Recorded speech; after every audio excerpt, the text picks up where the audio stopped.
నమస్తే, welcome to I dream social spotlight with Kavitha. క్యారవాన్లలో కూడా సీక్రెట్ కెమెరాలు ఉన్నాయి అని సినీ నటి, సీనియర్ నటీమణి రాధిక చేసినటువంటి వ్యాఖ్యలు సరికొత్తగా సినీ ఇండస్ట్రీలో ఇప్పుడు రచ్చను రాజేస్తున్నాయి. అసలు ప్రొటెక్షన్ అనేది నటీమణులకి సినీ ఇండస్ట్రీలో లేదా? ఈ సరికొత్త చర్చని, రచ్చని ఎలా చూడాలి? మనతో పాటుగా ఉన్నారు సీనియర్ జర్నలిస్ట్ జిఆర్ మహర్షి గారు. సార్ నమస్తే. నమస్తే కవిత గారు. సార్, ఇప్పుడు నటీమణి రాధిక చేసినటువంటి వ్యాఖ్యలు, క్యారవాన్లలో కూడా ఉన్నాయి సీక్రెట్ కెమెరాలు, ఆ వీడియోల్ని ప్రొడక్షన్ బాయ్స్ చూస్తున్నారు అంటే అంత ఈజీ యాక్సెస్ ఎలా వచ్చింది? ఆ వీడియోల్ని బయటికి వెళ్ళడం అనేది కెమెరాలు అసలు ఈ ఆలోచన ఎలా చూస్తున్నారు సార్ మీరు? అంటే టెక్నాలజీకి ఎప్పుడు కూడా ఒకటి కత్తికి ఇరువైపులా పదును అంటారే, ఏ టెక్నాలజీకైనా ఇరువైపులా పదును ఉంటుంది. మన ఫోన్ అనేది చాలా సౌకర్యమైన విషయం, కానీ అదే ఫోన్ ఎంత విధ్వంసమైనా సృష్టిస్తుంది. దాన్ని మాట్లాడుకునే మాటలన్నీ రికార్డ్ చేసి అక్కడ ఇక్కడ వినిపించేస్తాయి. సేమ్ కెమెరా అనేది అద్భుతమైన ఒక సాధనం. అంటే మనకు ఈరోజు ఈ కెమెరా అనేది యాక్సెస్ ఈజీగా రావడంతో, మా చిన్నప్పుడు కెమెరా అనేది అసలు లేనే లేదు. ఫోటో స్టూడియోలు పోయి ఆ కెమెరా ఫోటోలు తీయించుకోవడం అది పెద్ద పని కదా. అసలు వీడియో కెమెరా అనేది అసలు లేదు కదా. ఎక్కడో సినిమా షూటింగుల్లో వాళ్ళు పెద్ద పెద్ద కెమెరాలు, ఒక నిలువెత్తు కెమెరాలు ఏవో పెట్టుకొని వాడుకునేవాళ్ళు. అలాంటిది కెమెరా అనేది ఫోన్లోకి అందుబాటులోకి వచ్చేసింది, ఎక్కడైనా అందుబాటులోకి వచ్చింది. ఈ అందుబాటులోకి రావడం అనేది దానివల్ల ఏమిటి, హిడెన్ టాలెంట్ అంటే ఎక్కడెక్కడో చిన్న చిన్న మురికివాడల్లో డ్యాన్సులు చేసే అద్భుతమైన పిల్లలు, పాటలు పాడే పిల్లలు కూడా ఈరోజు ప్రపంచానికి కనిపిస్తున్నారు. ఇది one aspect, positive angle. Negative angle ఏంటి, ఎక్కడ పడితే అక్కడ కెమెరాలు పెట్టేస్తున్నారు. ఎవ్వరికి ఏ స్థాయి వాళ్ళ మహిళలకైనా సరే ప్రైవసీ లేదు ఈరోజు. ఇప్పుడు మొన్న ఎక్కడో కాలేజీలో పెట్టారని విన్నాము. ఇప్పుడేమో రాధిక గారు క్యారవాన్ అనేది ఏమిటి, అదొక ప్రొటెక్షన్. అది అంటే మామూలుగా ఒక రేంజ్ సీనియర్ నటీమణులకి, ఒక రేంజ్ యాక్టర్లకే క్యారవాన్ ఫెసిలిటీ ఉంటుంది, అందరికీ ఉండదు. అది ఇప్పుడు జూనియర్ ఆర్టిస్టులు అనుకోండి, పాపం వాళ్ళు ఎక్కడో బయట కూర్చొని ఉంటారు. ఇది క్యారవాన్లో కూడా కెమెరాలు పెడితే దాన్ని ఎలాగనుకుంటారు ఎవరైనా? దాన్ని ఎవరు పెడతారు? దాన్ని క్యారవాన్ నిర్వహించే వాళ్ళు, ఆ ప్రొడక్షన్లో పనిచేసే వాళ్ళు వాళ్ళకే కదా యాక్సెస్ ఉంటుంది. ఎవరు పడితే వాళ్ళు పోలేరు కదా దాంట్లోకి. కాబట్టి వాళ్ళు కూడా ఈ పని చేస్తే సీనియర్ నటీమణులకు కూడా ఇంకెక్కడి నుంచి వస్తుంది ప్రొడక్షను? కాకపోతే ఇప్పుడు ఏమిటంటే, మొన్న జస్టిస్ హేమ గారి కమిటీ తర్వాత అందరూ కూడా నోరు విప్పుతున్నారు. ఇంతకాలం ఏమిటి, నోరు విప్పలేని పరిస్థితి. నోరు విప్పినా సరే ఎవరు పట్టించుకుంటారు మన మాటలు? మనం చెప్పే మాటలు ఎవరు వింటారు? ఇది ఎందుకు ఈ తలనొప్పి మనకు అంతా? ఇప్పుడు మెయిల్ డామినేషన్ వరల్డ్ నడుస్తూ ఉంది. సరే, మమ్ముట్టి గారు అన్నారు అనుకోండి, మెయిల్ మాఫియా ఏమీ లేదు మా ఫీల్డ్లో, ఎందుకు అట్లా అంటున్నారు అని నిన్న అన్నారు ఆయన. సరే, ఆ కమిటీలో ఏముంది, కొంతమంది మలయాళం నటులు మాఫియాలాగా నడుపుతూ మిగతా వాళ్ళు ఎవరికి అంటే ఈ ముఖ్యంగా ఉమెన్కి ఈ లైంగిక వేధింపులు కానీ, లేదా వాళ్ళ కనీస సౌకర్యాలు కానీ, వాళ్ళ కనీసం బట్టలు మార్చుకునే సౌకర్యాలు కానీ, వాష్రూమ్ సౌకర్యాలు కానీ లేనటువంటి ఒక దుస్థితి ఉంటే దాన్ని ఎవరూ ప్రశ్నించడానికి వీలు లేని పరిస్థితి ఉంది. ప్రశ్నిస్తే చాలు వీళ్ళు మళ్ళీ అవకాశాలు ఇవ్వకుండా వాళ్ళని అనగదొక్కేసి ఒక మాఫియా నడుస్తూ ఉంది సినిమా ఫీల్డ్లో అనేది ఆ కమిటీలో ఉన్న ప్రధానమైన రిపోర్ట్. దాని మీద మోహన్ లాల్ గారు రాజీనామా అవన్నీ చేశారు. మళ్ళీ ఆయన కూడా నేను ఏదో మాట్లాడారు, నేనేం తప్పించుకోలేదు, మా వాళ్ళ మీద ఆరోపణలు వచ్చాయి కాబట్టి నేను రాజీనామా చేశాను అంటున్నారు. మమ్ముట్టి గారు ఏమంటున్నారు, అయ్యా నేను ఎప్పుడు వినలేదు ఈ మాఫియా గురించి అని ఆయన అన్నారు. కానీ ఒకవైపు ఏమో జరుగుతుంది. సమంత గారు నిన్న మాట్లాడినారు. ఏం మాట్లాడినారు, అయ్యా తెలుగు ఇండస్ట్రీలో కూడా ఇవన్నీ జరుగుతూ ఉన్నాయి, మీరు కూడా ఇంత మునుపు ఒక కమిటీ వేశారు కదా, ఆ నివేదికను ఎందుకు తొక్కి పెట్టారు, బయటికి ఎందుకు రావడం లేదు? జస్టిస్ హేమ గారి నివేదికని మలయాళం అంటే కేరళ ప్రభుత్వం బయట పెట్టగలిగినప్పుడు మీరు ఆల్రెడీ ఒక నివేదిక ఇచ్చారు కదా, తెలుగు ఇండస్ట్రీలో మీటూ ఇలా జరుగుతూ ఉందని. ఇది ఎందుకు మీరు బయట పెట్టలేదు? అక్కడ ఏం జరిగింది, అసలు ఎవరి పేర్లు ఉన్నాయి దాంట్లో? సమంత గారు చాలా డేర్గా అడిగారు. ఆమె ఏమి భయపడరు, అంటే వీళ్ళు ఏదో మాఫియాలాగా తనని తొక్కేస్తారనో, తనకు మళ్ళీ అవకాశాలు ఇవ్వరనో ఇలాంటి భయాలు ఏం లేవు. రేవతి గారు మాట్లాడారు, రాధిక గారు మాట్లాడారు, జయసుధ గారు మాట్లాడినారు. జయసుధ గారు కూడా నిన్న డెక్కన్ క్రానికల్లో మీకు స్టేట్మెంట్ ఉంటుంది, ఇది జరగాలి, దీని మీద చర్చ, ఇది ఇట్లా అన్యాయం చేస్తున్నారు, చాలా వివక్ష ఉంది సినిమా ఫీల్డ్లో అని కూడా మాట్లాడండి. ఇప్పుడు అంటే అందరూ వాయిస్ పెంచుతున్నారు, అంటే మాట్లాడేదానికి ఒక వేదిక దొరికింది. అంటే ఆమె నివేదిక వల్ల మాట్లాడేదానికి అసలు ఏం జరుగుతూ ఉంది అనేదానికి ఒక చర్చ మొదలైంది. లేకపోతే ఈ చర్చే లేదు కదా. ఎవరు ఏం చేస్తున్నారు, ఏం బాధలు పడుతున్నారు ఎవరికి తెలుసు? క్యారవాన్లో ఉండే వాళ్ళకు కూడా కెమెరా బాధలు ఉంటే ఇంక బయట ఉండే వాళ్ళ పరిస్థితి ఏమి? వాళ్ళు ఎక్కడ బట్టలు మార్చుకోవాలా? జూనియర్ ఆర్టిస్టులు వీళ్ళందరూ కూడా సెట్స్కి వచ్చిన తర్వాత వాళ్ళు అక్కడ అక్కడ ఏమి వాళ్ళకి వేషం ఇచ్చారో ఆ వేషానికి సరిపడా బట్టలు వేసుకోవాలి. వాళ్ళు ఎక్కడ వేసుకోవాలి? ఎవరిస్తున్నారు వాళ్ళ క్యారవాను? మరి ఏ చెట్టు చాటునో ఏదో ఒక ఇది కట్టేసి ఒక క్లాత్ కట్టేసి బట్టలు తెరలాగా మార్చుకుంటే వాళ్ళకేమి అసలు సెక్యూరిటీ ఉంటుంది? వాళ్ళ పాపం వాళ్ళు ఎన్ని ఇబ్బందులు పడుతున్నారు. ఒక స్థాయి ఉన్న నటీమణులకే ప్రైవసీ కానీ సెక్యూరిటీ కానీ లేనప్పుడు చిన్న వాళ్ళకి వాళ్ళ పరిస్థితి ఏంటి? అసలు ఏం జరుగుతూ ఉంది? మనము ఏ సినిమా అయినా సరే కొన్ని సినిమాలు మినాయిస్తే మెజారిటీ సినిమాలు ఏముంటాయి? మంచిని ప్రబోధించేవి. మా హీరో ఒక మానవ ఉదాత్తతగా ఉంటాడు, హీరో ప్రజల్ని ప్రేమిస్తాడు, ప్రజలకు మంచి చేస్తాడు, ఇలాంటి కథలే కదా ఉంటాయి మేజర్ కథలన్నీ.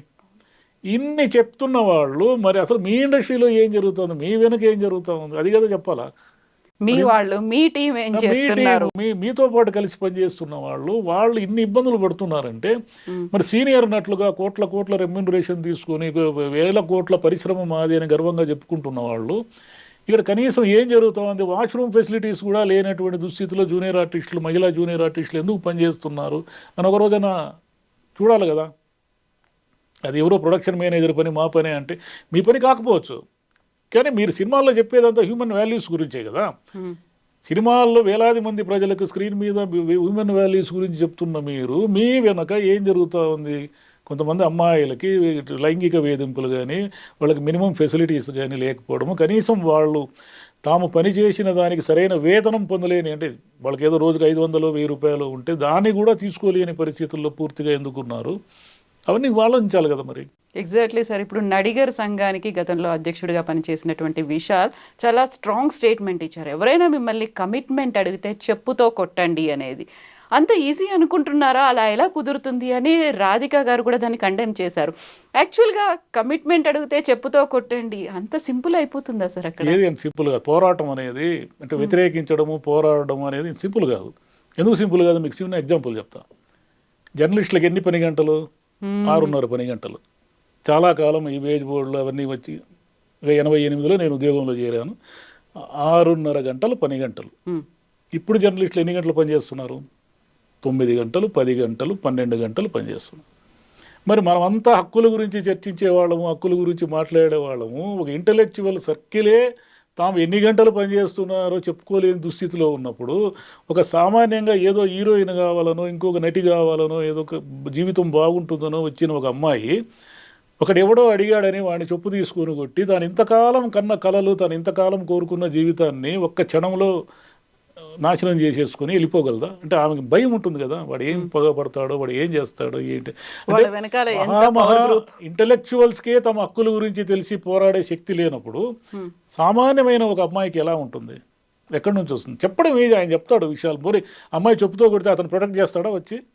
అమ్మా నీకేం కాదు, నీకు ఎన్ని అవకాశాలు కావాల్సి అన్ని అవకాశాలు ఇప్పిస్తాను, నిన్ను ఎవరు తొక్కలేరు ఈ సినిమా రంగంలో, నీలో టాలెంట్ ఉన్నంత వరకు అని అనగలరా? కాబట్టి అనలేడు. ఊరికి మాట్లాడేది ఏముంది, ఎవరైనా ఏమైనా మాడతారు. సో అలాంటప్పుడు ఎవరు కదలి రావాలి సార్? ఎవరి కోసం ఎవరు మేమున్నామని చెప్పాల్సినటువంటి అవసరం ఉందంటారు? అంటే చర్చ వల్ల ఏం జరుగుతుందంటే తాత్కాలికంగా మేలు జరగదు, కానీ ఆ చర్చ వల్ల దాని ప్రభావము, దాని ఫలితము క్రమేపీ వస్తుంది. ఎందుకంటారా? మా చిన్నప్పటి సినిమాల్లో భార్యని ఎలా అంటే అన్ని సినిమాల్లో అది తప్పని కూడా వాళ్ళకి తెలియదు. ఏ సినిమా ఎస్వి రంగారావు లేదా రమణారెడ్డి, పద్మనాభం ఎవరు చూసుకుంటే భార్యను ఎలా పిలుస్తారు? సూర్యకాంతం లాంటి గయ్యాలనైనా సరే వసేకాంతం ఇలారా, వసేకాంతం ఇలారా, ఏమిటే అంటే ఏమే వసే గిసే అనకుండా నార్మల్గా మాట్లాడే పద్ధతే లేదు కదా. అదేవిధంగా ఉమెన్ ఎప్పుడు వాడు భర్తతో కోడలు దిద్దిన కాపురం అనే సినిమా ఉంది. వాడు ఫుల్గా తాగేసి వస్తే ఆమె వాడు బూట్లు ఇప్పేసి కాళ్ళకు దండం పెట్టుకొని నిద్రపోతుంది. ఆ బూట్తో వాడిని కొట్టాలి కదా, అది అప్పుడు ఆమెకు తెలియదు. కానీ ఈ 30-40 ఏళ్లలో వచ్చిన చర్చ కానీ, నవలలు, సాహిత్యము, సినిమాలు, మార్పు, అమ్మాయిలు బాగా చదువుకోవడము, ఇవన్నీ కూడా పెరగడం వల్ల ఏమి జరిగిందంటే ఈరోజు ఎవరు కూడా మీకు సినిమాల్లో మహిళల్ని కించపరుస్తూ మాట్లాడే డైలాగులు కానీ అంత ఈజీగా పెట్టలేరు. అంటే పూర్తిగా లేవని నేను అన్నాను, పెట్టలేరు. చూడండి, చాలా చాలా జాగ్రత్తగా అంటే ఉమెన్ని కించపరిచే విధంగా సినిమాల్లో, కథల్లో కానీ చూపిస్తే దాన్ని రియాక్ట్ అవుతారు. కులం కూడా అంతే, చాలా ఈజీగా కులాన్ని వాడేసేవాళ్ళు. ఇప్పుడు కులం పేరుతో ఎవరిని సినిమాలో ఎక్కడ తిట్టలేరు చూడండి. అంటే ఇదంతా ఎందుకు జరిగిందంటే 20-30 ఏళ్ల క్రితం చర్చ ప్రారంభమైంది. దాని ఫలితం ఇప్పుడు చూస్తున్నాం మనం. ఇప్పుడు ఇక్కడ చర్చ ప్రారంభమైంది కాబట్టి ఈ కమిట్మెంట్ వీటికి సంబంధించి దీని ఫలితం ఇంకొక 5 ఏళ్లకు 10 ఏళ్లకు అంటే ఓహో మనం ఇలా మాట్లాడితే ఇది చాలా సీరియస్ ఇష్యూ అయ్యి మనల్ని వీళ్ళు చెప్పు తీసుకొని కొట్టే ప్రమాదం ఉంది అనే భయం అందరిలో కనుక వస్తే అది రావడానికి ఒక టైం పడుతుంది. అది ఒక రోజుతో రాదు కదా. బట్ అలా సఫర్ అయినటువంటి ఒకటి రెండు జనరేషన్స్ వెళ్ళిపోయి ఉంటాయి. ఎప్పుడు కూడా 1-2 జనరేషన్ సఫర్ అవుతాయి. రిజల్ట్ రావడానికి ఎప్పుడు 1-2 జనరేషన్ సఫర్ అయిన తర్వాత అది 3వ జనరేషన్కి అంటే మీరు చాలా విషయాలు సొసైటీలో మీరు గమనించవచ్చు. ప్రతిదీ కూడా ఉమెన్ని తక్కువ చేస్తూ అంటే ఒకడు 3-3 పెళ్ళాడడం కూడా మా చిన్నప్పుడు కరెక్ట్. చాలా మంది చూశాను నేను చాలా కుటుంబాలు. ఇప్పుడు అలా కాదు కదా. చట్టం సంగతి పక్కన పెట్టండి, వాడే మగోడు 3 పెళ్ళాడతాడు అనుకునే ఒక సొసైటీ ఉండేది. పోషించగలడు. ఇప్పుడు లేదు. ఇప్పుడు సొసైటీ అలా లేదు. 3 పెళ్లి చేసుకుంటే ముందు చట్టం శిక్షిస్తుంది. అటు చుట్టూ ఉన్న సొసైటీ కూడా వాడిని యాక్సెప్ట్ చేయదు. అది అంటే అది కాలక్రమేణా వస్తుంది ఆ మార్పు. సినిమా రంగం అయినా సరే ఇంకొక 5 ఏళ్ళకి 10 ఏళ్ళకి అప్పుడు సినిమా రంగం ఈ ఓటీటీలు ఇవన్నీ వచ్చి తినేయకుండా ఉంటే సినిమాని ఒక 5-10 ఏళ్ల తర్వాత వాళ్ళైనా అంటే ఓటీటీలైనా మళ్ళీ ఎవరో ఒకరు యాక్ట్ చేస్తేనే కదా ఓటీటీలైనా వస్తాయి. కాబట్టి ఈ జస్టిస్ గారి నివేదిక మలయాళ ఇండస్ట్రీని కుదిపేస్తుంది అంటున్నారే, అది మలయాళ ఇండస్ట్రీకే పరిమితం కాదు. అది మెల్లిగా తెలుగు, కన్నడ, తమిళ్, హిందీ అన్నిటికీ కూడా వస్తుంది. కాలం ఎప్పుడూ ఒకే విధంగా ఉండదు, అది మారుతూ ఉంటుంది. ఈరోజు ఇంతమంది సీనియర్ నటీమణులు అందరూ కూడా ఒకప్పుడు అన్ని ఇబ్బందులు పడిన వాళ్ళు కూడా ఈరోజు గొంతెత్తి ప్రశ్నిస్తున్నారు, ఇది కరెక్ట్ కాదు అంటున్నారంటే ఏంటంటే అర్థము ఆ మార్పు స్టార్ట్ అయిందని. అందులోనూ మలయాళ నటులు కావచ్చు, టెక్నీషియన్స్ కావచ్చు, కేవలం అక్కడి మాత్రమే లిమిట్ అయ్యలేరు కదా. ఇప్పుడు పాన్ ఇండియా అనే మూవీస్ వచ్చిన తర్వాత ప్రతి చోట స్ప్రెడ్ అయిపోయారు. తెలుగు సినిమాల్లో పాన్ ఇండియా పేరుతో అందరూ యాక్ట్ చేస్తున్నారు కదా, అన్ని సినిమాలు యాక్ట్ చేస్తున్నారు కదా. మన మలయాళ నటులు ఎంతో మంది తెలుగులో యాక్ట్ చేస్తున్నారు కదా. కాబట్టి ఇప్పుడు ఇండస్ట్రీ అనేది సింగిల్ ఎక్కడ పరిమితం కాలేదు. కాకపోతే ఈ చర్చ వల్ల కనీసం వీళ్ళకి కొంచెమన్నా తెలివి వచ్చి షూటింగ్ల్లో మినిమం ఫెసిలిటీస్ అయినా ఉమెన్కి కల్పించే దిశగా, లేదా ఎవడైనా ఏదైనా నోరు జారితే మనకు దెబ్బలు పడతాయి అనే స్థితిలో వాడి మైండ్ తయారైనా కూడా ఇదంతా జస్టిస్ గారి ఏమా గారి మహిమ. కాకుంటే సార్ ఇప్పుడు రావాల్సినటువంటి మార్పుల గురించి ప్రభుత్వాలు కూడా స్వచ్ఛందంగా ముందుకు రావాల్సినటువంటి అవసరం అయితే ఉంది. ప్రతి చోట ప్రభుత్వాలు సినిమా రంగంతో ముడిపడి ఉన్నాయి. ముఖ్యంగా మన ఆంధ్రప్రదేశ్, తెలంగాణ లేదా తమిళనాడు పూర్తిగా ప్రభుత్వము సినిమా రంగము పెద్దగా ముడిపడి లేనటువంటి రంగం మలయాళం రంగం. అక్కడే ఈ మార్పు స్పీడ్గా వచ్చింది. వీటికి రావడానికి కొంచెం టైం పడుతుంది. ప్రభుత్వాలంతా ఏమనుకుంటాయంటే మనకి ఎందుకు ఈ తలకాయ నొప్పి, మనకు అవసరమా, సినిమా వాళ్ళతో ఎందుకు పెట్టుకోవడం, వాళ్ళ బాధలేవో వాళ్ళు పడతారు, ఇప్పుడు మనకెందుకు ఈ గోల అని అనుకుంటారు. కానీ వాళ్ళ మీద ఒత్తిడి పెరిగింది అనుకోండి. ఇప్పుడు సమంత గారు మాట్లాడినట్టు ఇంకో 10 మంది మాట్లాడారు అనుకోండి, మీరు ఎందుకు ఆ కమిటీ నివేదిక బయటపెట్టరు, ఏముంది అసలు ఆ నివేదికలో అంటే మాదేముందా తీసుకోండి అని బయటపెడతారు.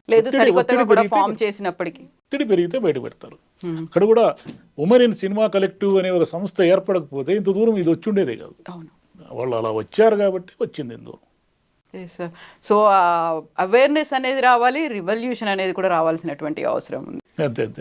Yes sir, thank you so much sir. Thank you.